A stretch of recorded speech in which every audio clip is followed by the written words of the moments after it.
ये वीडियो का पार्ट 4 है।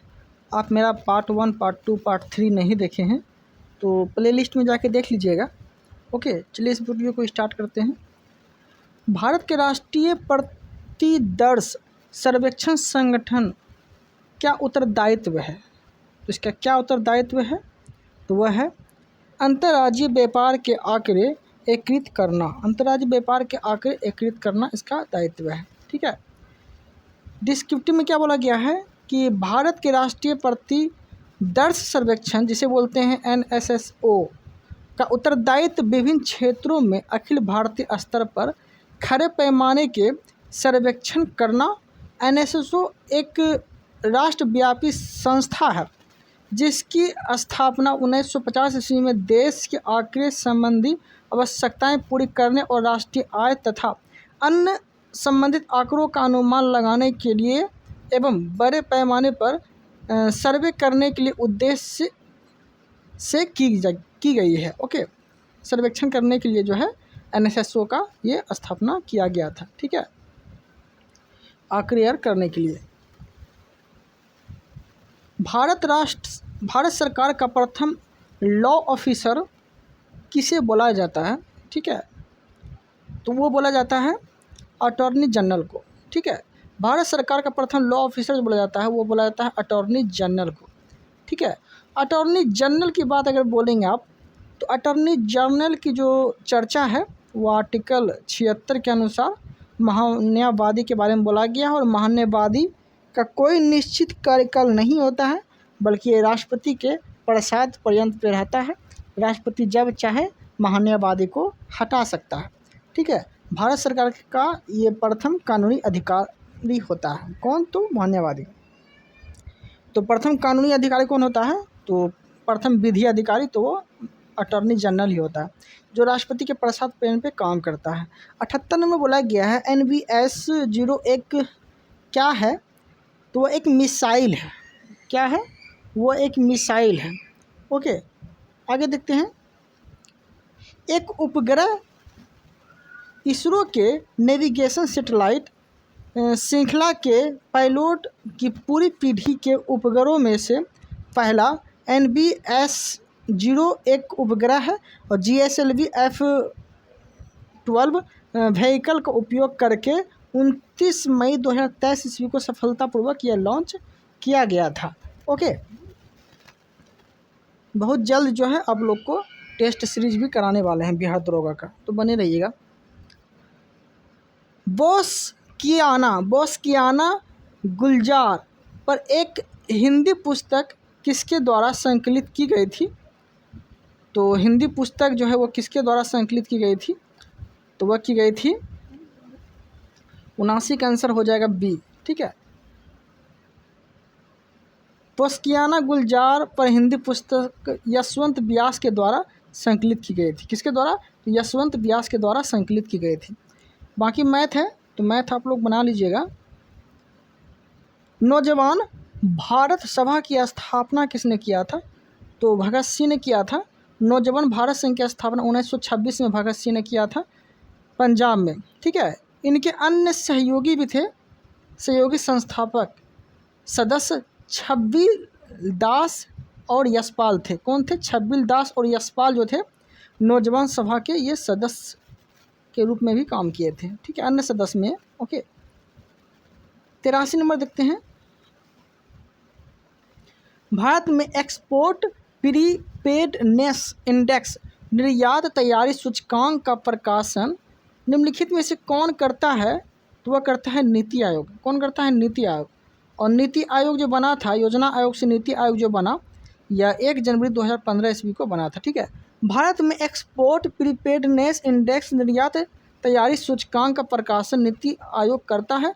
नीति आयोग ने 17 जुलाई 2023 ईस्वी को तीसरा निर्यात तैयारी सूचकांक की रिपोर्ट जारी की है। इस रिपोर्ट के अनुसार जो है तमिलनाडु जो है 80.89 अंक के साथ प्रथम स्थान पर एवं 78.20 अंक के साथ महाराष्ट्र दूसरे स्थान पर और 76.36 अंक के साथ कर्नाटक तीसरे स्थान पर रहा है, ठीक है, एक्सपोर्ट प्रिपेयर्डनेस इंडेक्स के अनुसार। ओके, तापमान की एसआई इकाई की बात बोल रहा है, तो इसमें तापमान की एसआई इकाई हो जाएगा केल्विन, ठीक है, 84 का ये हो जाएगा केल्विन। ओके, आगे देखते हैं।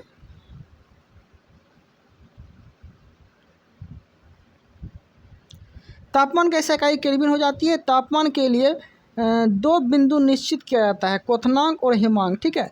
तापमान के विभिन्न पैमाने होते हैं, वो पैमाना देख लेते हैं हम। तो पैमाने की अगर बात बोलेंगे तो पैमाना कौन कौन है वो देख लेते हैं। तो पहला है सेल्सियस पैमाना। इस पैमाने पर जल का क्वथनांक को 100 डिग्री सेल्सियस तथा हिमांक को 0 डिग्री सेल्सियस से लिया जाता है, ठीक है। केल्विन पैमाने की बात बोलेंगे तो इस पर जल का क्वथनांक बिंदु 373.15 केल्विन तथा हिमांक बोलेंगे तो 273.15 केल्विन लिया जाता है, ठीक है। फ़ारेनहाइट पैमाने के बात बोलेंगे तो इस पर जल का क्वथनांक बिंदु जो होता है 212 डिग्री फ़ारेनहाइट और हिमांक बिंदु जो है 32 डिग्री फ़ारेनहाइट पर लिया जाता है। ओके,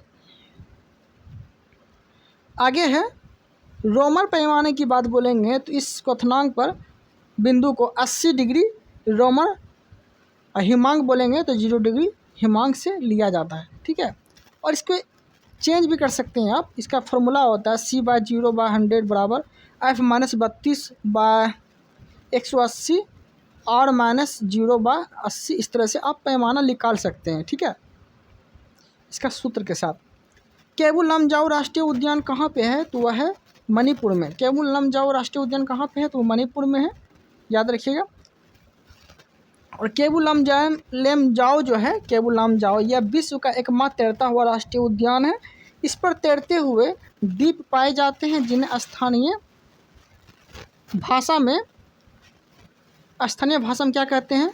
तो फुमदी कहते हैं। क्या कहते हैं? फुमदी कहते हैं। ओके, प्रेरित विद्युत धारा की दिशा दी जाती है, वो दी जाती है फ्लेमिंग का दक्षिण हस्त नियम। मतलब फ्लेमिंग का दक्षिण हस्त नियम जो है प्रेरित धारा की दिशा दी जाती है। ओके,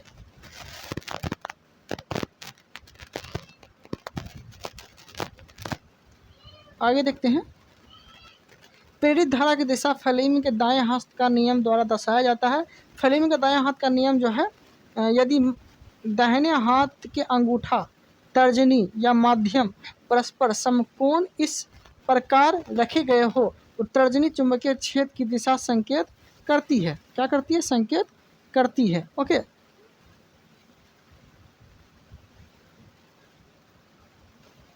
अंगूठा चालक की गति दिशा हो तो मध्यमा प्रेरित धारा की दिशा को संकेत करेगी। विद्युत जनित इसी नियम पर आधारित है। ओके जी, देखिए आपको यहाँ पे लिखा गया है, चुंबकीय क्षेत्र को ये दर्शाता है, चालक की गति दर्शाता है, क्षेत्र गति, क्षेत्र विद्युत धारा गति, ये सब चीज़ गति जो है दर्शाता है। चालक में प्रेरित धारा को दर्शाता है, ठीक है, दाएं हाथ का फ्लेमिंग का नियम, ठीक है। आगे देखते हैं। आगे है फ्लेमिंग के बाएं हाथ का नियम। यह नियम जो है दाएं हाथ की तर्जनी, मध्यम तथा अंगूठा के परस्पर समकोणिक इस प्रकार रखे गए हो कि तर्जनी चुंबकीय क्षेत्र की दिशा मध्यम चालक प्रभावित दिशा की ओर संकेत करती है और अंगूठा चालक की गति दिशा अथवा चालक आरोपित बल दिशा की ओर संकेत करेगा। ओके, आगे देखते हैं। आगे प्रत्यावर्ती धारा के बारे में बोला गया है। प्रत्यावर्ती धारा के बारे में क्या बोला गया है कि प्रत्यावर्ती धारा वैसी धारा जिसका परिमाण और दिशा समय के साथ बदलती है, प्रत्यावर्ती धारा कहलाती है। प्रत्यावर्ती धारा का पूरे चक्र में औसत मान 0 होता है। दृष्टि धारा वैसी धारा है जो सिर्फ एक ही दिशा में प्रवाहित होती है, दृष्टि धारा कहलाती है। प्रत्यावर्ती धारा तथा दृष्टि धारा में अंतर निम्न होती है, तो वो देख लेते हैं। दृष्टि धारा DC को बोलते हैं, प्रत्यावर्ती धारा AC को बोलते हैं, ठीक है, याद रखिएगा। जैसे कि इस धारा का परिमाण और दिशा के साथ नियत रहता है, ये चेंज नहीं होता है। ओके, ये चेंज नहीं होता है, जबकि प्रत्यावर्ती धारा में इस धारा का परिमाण और दिशा दोनों बदलते रहता है। इसे एक स्थान से दूसरे स्थान तक ले जाने में बहुत अधिक ऊर्जा खपत होती है, जबकि इसे एक स्थान से दूसरे स्थान ले जाने में कम ऊर्जा खपत होती है। ट्रांसफार्मर की सहायता से इस धारा को घटाया बढ़ाया नहीं जा सकता है, जबकि इसके द्वारा जो है ट्रांसफार्मर लगा के घटाया बढ़ाया जा सकता है। प्रत्यावर्ती मतलब एसी, याद रखिएगा, एसी की बात बोल रहे हैं, इधर डीसी की बात बोल रहे हैं, ठीक है, तो ये चीज़ याद रखना है। आगे इस बैटरी को चार्ज किया जा सकता है, जबकि इससे बैटरी को चार्ज नहीं किया जा सकता, ठीक है। प्रत्यावर्ती धारा से आप बैटरी चार्ज कर सकते हैं, जबकि अल्टरनेटिंग करंट से प्रत्यावर्ती धारा से आप बैटरी चार्ज नहीं कर सकते हैं। आप बोलेंगे ये कैसे, ये तो लाइन से होता है तो कैसे नहीं चार्ज कर सकते हैं, तो ऐसा नहीं है। वो जो है ना, उसको पहले दृष्टिधारी धारा बनाना पड़ेगा आपको, ठीक है, डीसी बनाना पड़ेगा, तभी आप कर सकते हैं। एसी से डीसी बना के आप कर सकते हैं। ओके, आगे जैसे कि एग्जांपल आपको दे देते हैं, जैसे कि एसी को डीसी में कौन बदलता है, रेक्टिफायर। रेक्टिफायर किसे बोलेंगे हम लोग, चार्जर। मोबाइल का जो चार्जर है वो क्या है, रेक्टिफायर है, उसका काम है एसी को डीसी बदलना। तो आप क्या करते हैं, आप डायरेक्ट एसी को प्लग में घुसा के मोबाइल में घुसा देते हैं, नहीं ना, पहले एसी को आप डीसी बनाएं, फिर डीसी, फिर चार्जर के माध्यम से वो मोबाइल चार्ज कर देता है। देखते हैं कभी कभी चार्जर का पिन मुंह में चल जाता है तो करंट मारता है, वैसा नहीं मारता है, क्योंकि डीसी में उतना लाइन रहता नहीं है, वो डायरेक्ट लेंगे मुंह में तो लाइन मार देगा, करंट मार देगा। भारत में मनरेगा जो हुआ था, मनरेगा 2 फरवरी 2006 ईस्वी को लागू किया गया था। गलत है ये चीज़, ठीक है, जबकि पहले नरेगा आया था, नरेगा 2006 में आया था, ठीक है। यहाँ मनरेगा की जगह नरेगा कर लीजिएगा। ओके, देखिए क्या होगा। इसकी शुरुआत आंध्र प्रदेश के आनंदपुर ज़िले में बंदलापल्ली गांव से हुई थी। अब पूर्व में इसका नाम नरेगा था, देखिए नरेगा है ना, नरेगा था, जिसे 2 अक्टूबर 2009 ईस्वी को बदल कर मनरेगा कर दिया गया। तो ये चीज़ याद रखना है, ठीक है।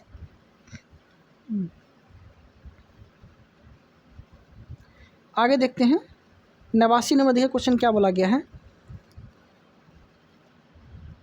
आँख और उसके रोगों से संबंधित चिकित्सा शास्त्र शाखा को क्या कहा जाता है, तो वो कहा जाता है ऑप्थेल्मोलॉजी, ऑप्थेल्मोलॉजी कहा जाता है, ठीक है। आँख और उसके रोगों से संबंधित चिकित्सा शास्त्र को क्या कहा जाता है, ऑप्थेल्मोलॉजी कहा जाता है, ठीक है।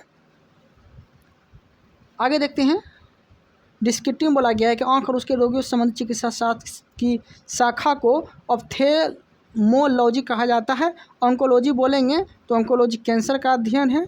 ओडोंटोलॉजी बोलेंगे दांतों की संरचना एवं विकास की बीमारियों का अध्ययन है। ऑप्थेल्मोलॉजी बोलेंगे चिकित्सा विज्ञान की वह शाखा है जो आँख की रचना, क्रिया प्रणाली, बीमारियों, चिकित्सा से संबंधित है। ओके, नेफ्रोलॉजी गुर्दे का अध्ययन है, जबकि ओटोहीनोलॉजी ये किसका अध्ययन है, तो कान, नाक, गले के रोग का अध्ययन। मॉर्फोलॉजी किसका अध्ययन है, तो पादपों की आँखीय संरचना का अध्ययन। स्पर्मोलॉजी किसका अध्ययन है, तो बीजों का अध्ययन।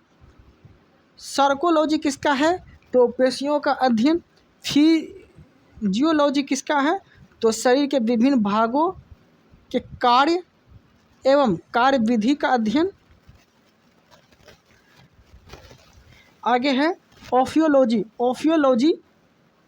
किसका अध्ययन है, सांपों का अध्ययन। टेट्रोलॉजी किसका अध्ययन है, उपार्जित लक्षणों का अध्ययन। उपार्जित लक्षणों का अध्ययन क्या कहलाता है, टेट्रोलॉजी। एंटोमोलॉजी किसका अध्ययन है, तो एनाटोमी, ठीक है, एनाटोमी है ये। एनाटोमी किसका अध्ययन है, तो शरीर एवं विविध रोगों के विच्छेदन द्वारा प्रदर्शित सकल रचना का अध्ययन। एंथ्रोपोलॉजी किसका अध्ययन है, तो मानव गति के सांस्कृतिक विकास का अध्ययन। ओके, आगे 90 में देखते हैं। निम्नलिखित में से कौन सी विशेषता खनिज पदार्थों में नहीं पाया जाता है, ठीक है, तो वो पाई जाती है, ये खत्म नहीं होती है। वो कौन सी विशेषता खनिज पदार्थों में पाई नहीं जाती है, तो वह ये खत्म नहीं होती है, ठीक है। देखिए डिस्क्रिप्टिव में पढ़ते हैं, उसमें पता चल जाएगा आपको। देखिए खनिज पदार्थ ये ख़त्म नहीं हो सकता है, खनिज पदार्थ जो है ये ख़त्म नहीं हो सकता है, जो कि इसकी विशेषता नहीं पाई जाती है। खनिज क्षयशील संसाधन है जिसका नवीकरण नहीं किया जा सकता। भारत में अधिकांश खनिज प्रायद्वीपीय भारत में पाए जाते हैं, एक चीज़ याद रखिएगा, ठीक है।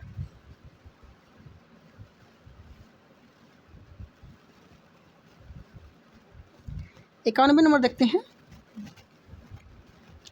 कोरापुट खाने भारत के किस राज्य में है? तो वो उड़ीसा में है। कहाँ पे है?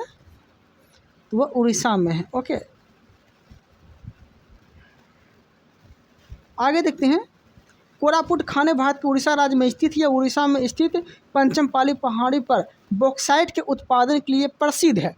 कोरापुट पहाड़ी, आपसे क्वेश्चन पूछ सकता है, कोरापुट की जो पहाड़ी है उड़ीसा में, वो किसके लिए प्रसिद्ध है? तो बॉक्साइट के लिए प्रसिद्ध है। उड़ीसा के अन्य खनिज की बात बोलेंगे तो कोंझर, सुंदरगढ़, कोलाहंडी, ये सब उड़ीसा में ही पाए जाते हैं, ठीक है। उड़ीसा की ही खाने हैं ये सब। औरंगजेब की मृत्यु की बात बोलेंगे तो औरंगजेब की मृत्यु हुआ था 1707 ईस्वी में।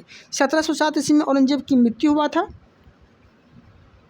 और डेट के साथ बोलेंगे तो 3 मार्च 1707 ईस्वी में प्रातः काल की नमाज संपन्न करने के बाद अहमदनगर में औरंगजेब की मृत्यु हो गई। इसके शव को दौलताबाद खुलदाबाद नामक स्थान से ले गया, जहां पर प्रसिद्ध सूफी ने बुरहानुद्दीन के मकबरे के चराह दीवारी के अंदर उसे दफनाया गया। औरंगजेब का जन्म जो है 1618 में उज्जैन के निकट देहद नामक स्थान पर मुमताज़ महल के गर्भ से हुआ था, ठीक है। और मृत्यु बोलेंगे 3 मार्च 1707 ईस्वी को इसका हो गया था।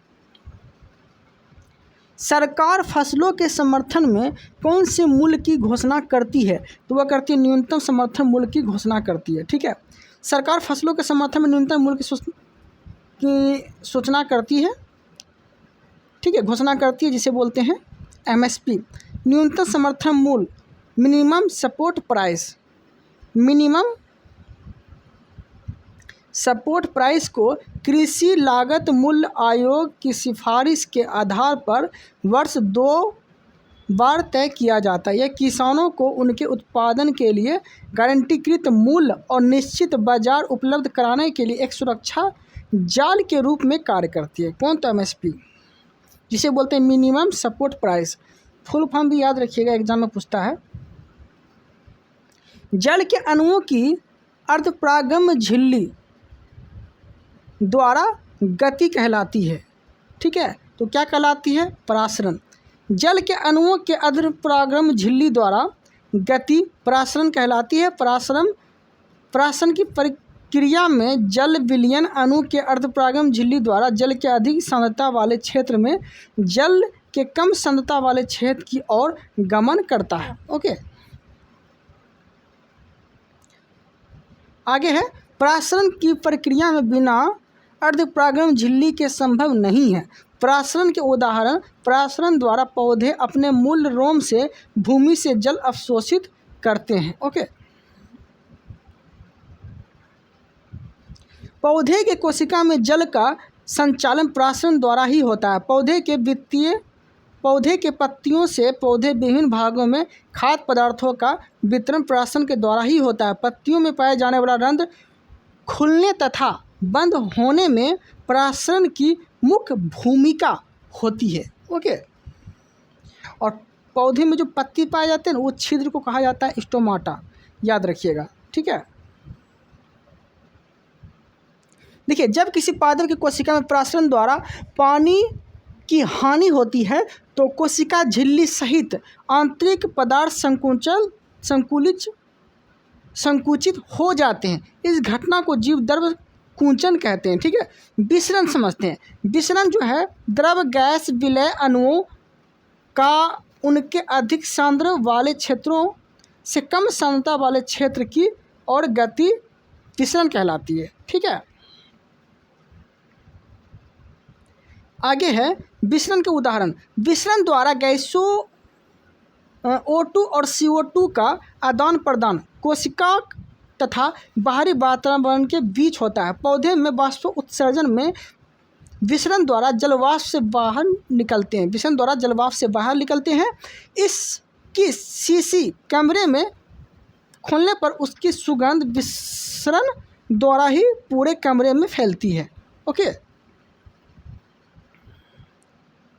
स्वच्छ जल की बात बोलेंगे तो स्वच्छ जल में भरे बर्तन में इंक डालने पर इंक जल के संपूर्ण भागों में समान रूप से फैल जाता है। ओके,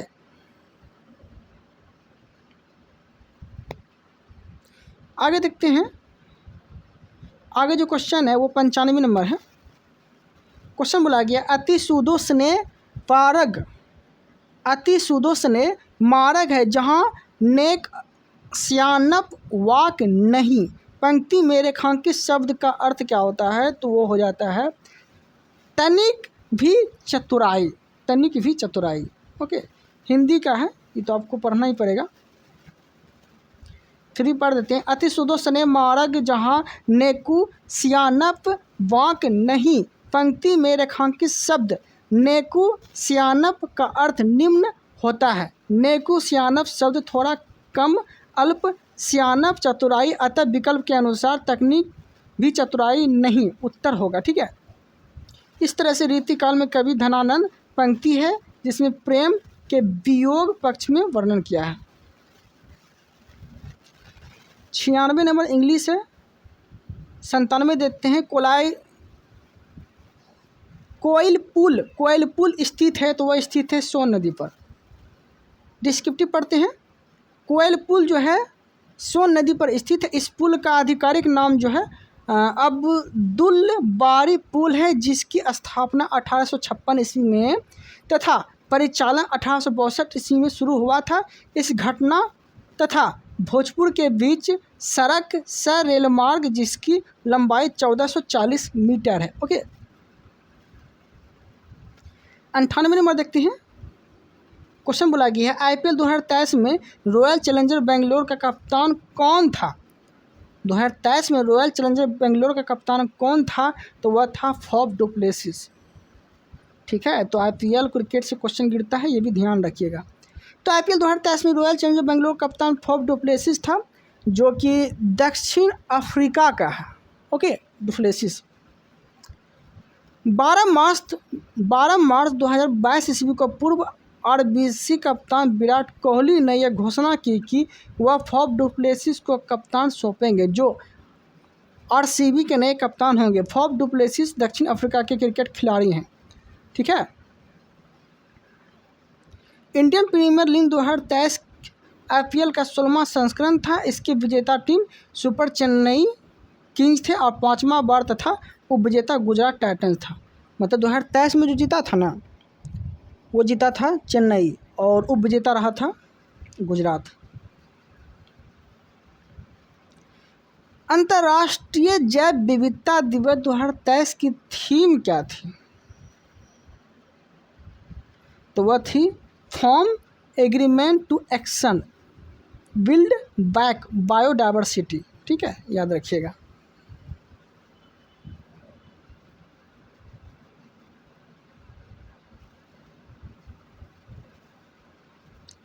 आगे देखते हैं।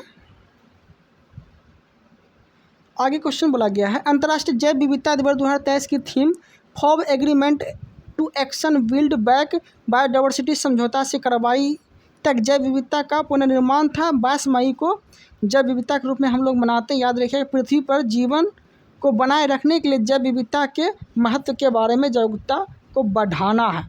ठीक है, आगे जो है 100 नंबर क्वेश्चन देखते हैं। गौतम बुद्ध ने धम्मचक्र परिवर्तन का प्रारंभ कहाँ किया था? तो सारनाथ में। धम्मचक्र परिवर्तन का अर्थ ये हो गया कि प्रथम उपदेश दिया था कौन? तो महात्मा बुद्ध ने। महात्मा बुद्ध ने धम्मचक्र परिवर्तन सारनाथ में प्रारंभ किया था। महात्मा बुद्ध ने उरुवेला वर्तमान बोध गया से सारनाथ आए यहाँ पर 5 ब्राह्मण सन्यासी को अपना प्रथम उपदेश दिया, जिसे बौद्ध ग्रंथों में प्रथम धम्मचक्र परिवर्तन के नाम से ये जाने लगा। ठीक है, तो ये चीज़ आपको याद रखना है। ओके, अब जो हम देखने वाले हैं वो हम देखेंगे 101 क्वेश्चन। लेकिन हम अगले वीडियो में जानेंगे। ओके, इस वीडियो में इतना ही रखते हैं। ओके, आप लोग जो है को मेरा कंटेंट अगर अच्छा लगता है तो चैनल को सब्सक्राइब कर लीजिएगा। Thank you, thanks for watching.